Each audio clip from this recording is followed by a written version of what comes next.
406 seperti di layar. Kemudian kita lakukan refocusing. Pertama refocusing rengga sebesar 9.075.566.450 ditambah dengan refocusing PIK pagu indikatif kecamatan sebesar 10,577 miliar seperti tertera di layar.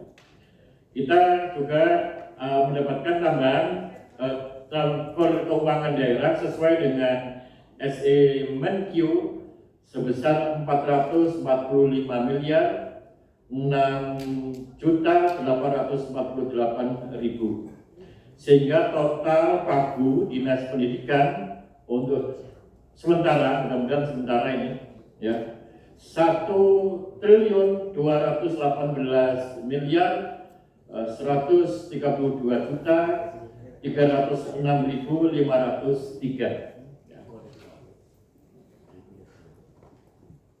Sepertinya sudah memenuhi amanah Undang-Undang Dasar lebih dari 20% ya. Tapi rinciannya mari kita lihat Ibu Bapak semuanya, boleh di-next ya. Secara global penggunaan anggaran 1,2 triliun tadi, yang pertama untuk support kegiatan yang sifatnya bantuan sosial seperti ada program Gerakan Daerah Pengentasan Anak Muda Putus Sekolah atau Garda Ampuh.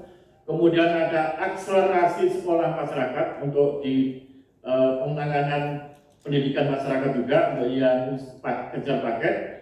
Kemudian uang saku dan juga program Banyuwangi Cerdas sebesar 14.122.500.000 ya.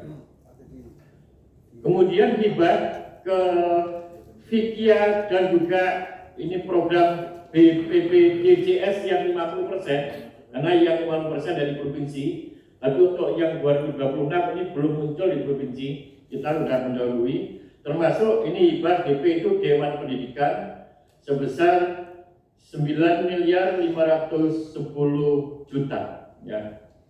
Kemudian penyediaan gaji dan tunjangan ASN ini yang sangat besar ya, 859.953.853 rupiah.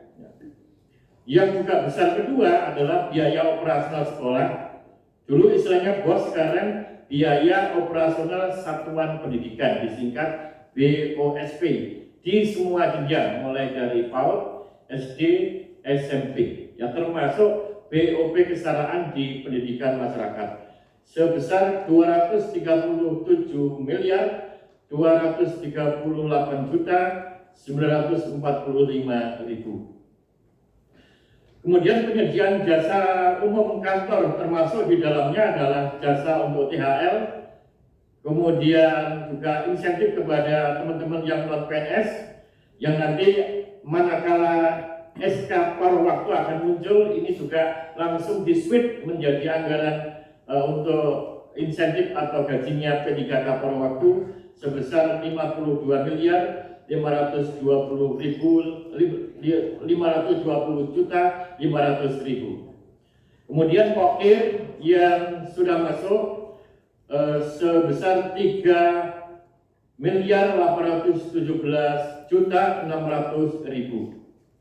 Belanja modal ini kecil 920 miliar, dan sisanya adalah belanja habis pakai sebesar 4.142.807.665, total semuanya 1,218 triliun.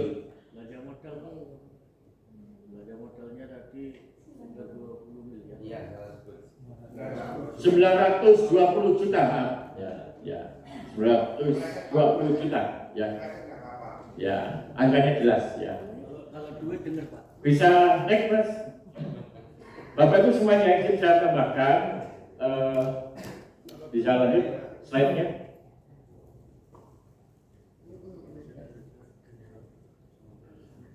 Alhamdulillah untuk program yang sifatnya rutin sudah ada paket, tapi dengan bagus sangat minimalis. Ini untuk prestasi anak-anak kita seperti Olimpiade Sains Nasional O2SN, kemudian Olimpiade Olahraga Siswa Nasional atau O2SN, kemudian ada FLS 2N yang kemarin juga ada menjadi finalis di Jakarta mewakili Jawa Timur, festival dan lomba seni siswa nasional, ya. Kemudian pekan seni pelajar, ada Banyuwangi Festival yang dikelola oleh Dinas Pendidikan, mulai dari festival Kita Bisa, ini festival untuk kaum difabel di Banyuwangi, memengan atau permainan tradisional, kemudian padian ulanan, karena bahasa using ini, yaitu festival tradisi tiap bulan yang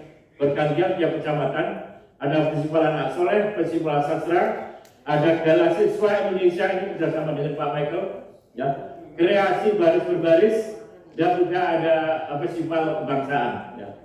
Biasanya karnaval ini alhamdulillah sudah masuk, cuman pagunya masih minimalis, ya.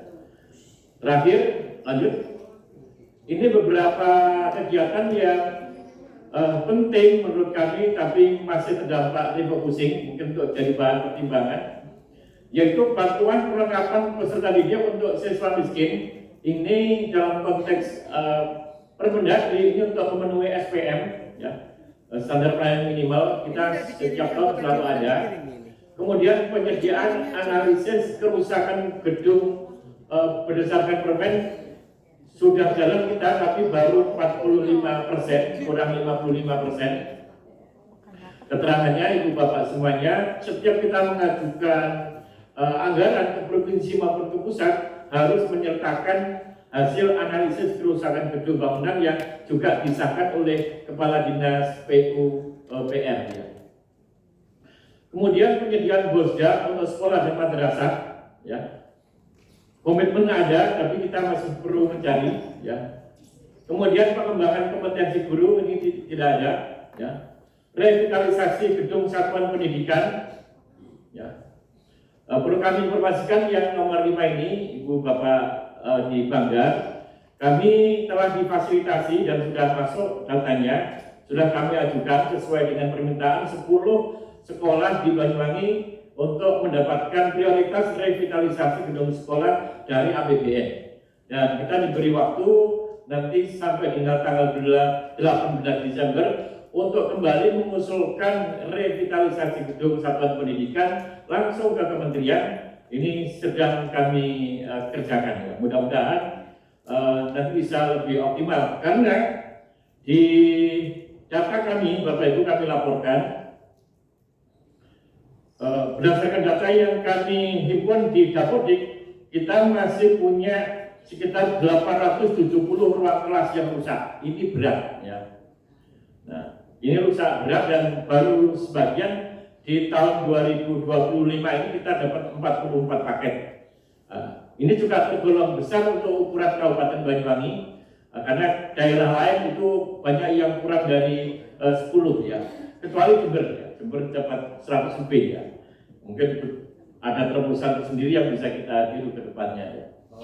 Data rinci nanti dengan Pak Komisi Mitra, Pak Komisi 4 bisa kami setorkan per jenjang, ada Pak ini kayak terusnya. Kemudian yang nomor 6 yang juga belum ada anggarannya, pemenuhan alat peraga dan praktek peserta didik.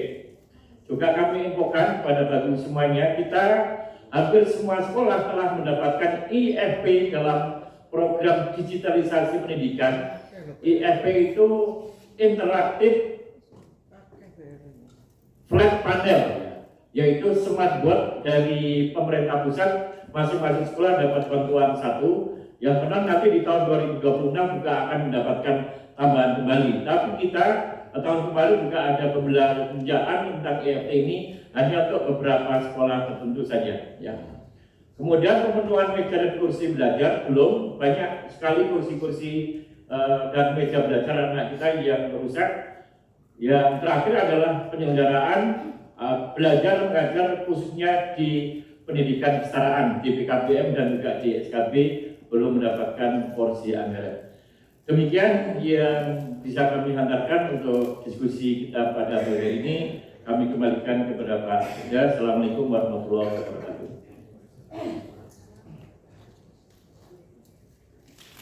Rekan-rekan yang kami hormati, ini mau kita selesaikan, akan lanjut di dinas berikutnya. Satu-satu aja. Oh, baik. Mari, monggo Pak Ketua. Terima kasih. Assalamualaikum warahmatullahi wabarakatuh. Ya, jadi ya paparannya sih bagus sekali ya. Tapi kita mau nanggepin itu kan bingung. Kemarin kan saya minta RKA-nya itu kan sudah supaya masuk sehingga kita bisa langsung tanya jawab. Kalau seperti ini kan yang ditanyakan apa, di dalamnya apa. Tapi yang perlu saya minta itu coba saya minta RKA-nya itu belanja habis pakai 4 miliar setiap bulan 400 juta. Itu yang habis dibuang 400 juta itu kertasnya dibuang di mana itu 400 juta itu? Saya mau jelas itu 4 miliar loh Pak Sekda, 4,3 untuk belanja habis pakai. Berarti kan beli kertas-kertas dan pulpen itu 400 juta per bulan. Itu yang pertama. Gaji 700 miliar. Dan ada juga penambahan penyediaan jasa termasuk THL. Itu ada 52 miliar. Begitu besarnya seperti itu ya. Itu saya kan kemarin bilang coba karyawan-karyawannya itu staf-stafnya, guru gaji-gaji di dinas pendidikan itu berapa sih jumlahnya supaya kita tahu gitu. Kita kan mau transparan, mau buka-bukaan, tapi buka-bukaan tertutup kita saja yang tahu. Ya. Kemarin Mas Sekda paparannya pendidikan 783. Kalau sekarang ini 1 triliun lagi, ada tambahan lagi, berubah lagi. Tolong ini ya, ayo kita mau perbaikan supaya DPR itu ada fungsinya gitu loh Pak Retno. Ya. Itu anggaran-anggaran itu saya mau RK-nya, kalau misalnya tuh di WA saya mau kepingin tahu yang memberikan masukan kepada dinas pendidikan juga. Kalau seperti ini kan angka-angka global kan juga repot. Untuk apa? Kita mau motong di mana? Mau motong di mana? Kita apresiasi diminta perintah Pak Sekda 79 miliar itu. Sedangkan ini kan global. Nah, ya kalau itu belanja habis pakai itu dikurangi itu separuh 50%. Kalau 400 juta itu besar lah kalau untuk beli penyedia habis pakai itu. Yang berikutnya mengenai program-program biaya perbaikan sekolah Pak. Saya beberapa turun ke lapangan setiap desa, sekolah itu ngenes loh Pak. Nggak layak, banyak nggak layak. Di mana? Di Tambong itu sudah saya kirimkan, itu sudah diperbaiki belum Pak Rano? Ya, kan itu kan berapa bulan, hampir 1 tahun mungkin ini ya. Saya bilang ini pelapornya ini bocor semua. Padahal itu tempat di depannya balai desa, tapi sekolahnya kayak seperti itu. Ya, apakah anggarannya untuk pendidikan yang besar Pak Sekda? Kenapa kok sekolahnya itu banyak yang bobrok ya Pak? Itu di dekat-dekat kota, apalagi kita lihat di desa-desa kan itu. Kita itu perlulah anak-anak kita supaya sekolah itu tenang, tidak ketakutan ke tiban genteng dan sebagainya. Ya Pak, tolong Pak, itu enggak anggarannya besar tapi kok nggak selesai itu ya. Memang butuh duit tapi ya tolonglah diperhatikan mengenai gedung-gedung sekolah ini. Ya, saya tidak bisa kritisi apa-apa karena Bapak ngadunya gelondongan, tetap masih gelondongan begitu. Ya, saya nggak tahu mana refocusing yang mau dikurangi itu yang mana kita tidak tahu. Ya, tapi tolong saya minta ya RKA-nya, biar saya mau belajar sendiri. Nanti kita sebelum di doc itu kan tahu, tolong dari refocusing yang mana. Mungkin yang lainnya silakan. Terima kasih. Jadi Mas, kemarin itu sudah kita sampaikan, kita sebenarnya minta file. Nanti katanya akan dikirimkan. tapi ternyata mungkin lupa. Jadi nanti mungkin minta tolong bisa dikirim filenya sehingga bisa dipelajari oleh teman-teman. Saya hanya ingin menanyakan ini Pak Satno. Jadi di anggaran pointer Pak Sekda itu anggaran untuk garda ampuh dan lain-lain itu 7,4 atau 7,6 M. Kalau tadi di paparan jenengan itu sekitar 14. Sehingga selisihnya ada penambahan 6,4. Ini kok malah yang disampaikan dengan Pak Sekda dengan jenengan ini kok kontradiktif. Itu yang pertama. Yang kedua, kapan hari saya sudah menyampaikan masalah Busda. Busda ini kesepakatan mulai zaman Bupati Abdullah Azwar Anas dengan Madrasah MI dan MTS. Tapi ternyata kemarin teman-teman sudah mau demo, ternyata bersama-sama ada rapat dengan Komisi 4, ada kesepakatan dengan Pemda diwakili oleh Pak Dwi dan Ibu langsung ikut rapat dengan pakai daring. Dan kemarin sudah sepakat akan dianggarkan, tapi dari paparan panjenengan tadi belum menyebutkan. Jadi harapan kami kemarin teman-teman ini sudah marah-marah mau demo lagi. Saya cegah, sudah gini aja, nanti saya hadir. Makanya kemarin saya hadir, saya menyampaikan meskipun saya sakit. Jadi tolong ini tetap dianggarkan, sudah saya share ke panjenengan. Jadi itu kalau kita samakan contoh dengan di Kota Pasuruan. Dan ketunatan teman-teman, kalau ternyata anggaran itu ternyata nggak mencukupi, bisa dikurangi, kan sesuai dengan kemampuan daerah. Jadi tidak harus seperti itu. Kemudian untuk alokasi tadi itu sama saya. Jadi habis pakai itu kita ini kondisi efisiensi. Harusnya mana skala prioritas yang harus kita utamakan. Jadi kebutuhan itu kan ada primer, sekunder, tersier. Kalau otomatis kalau efisiensi tersier ini yang sudah harus dipangkas. Tapi yang paling penting adalah kebutuhan primernya.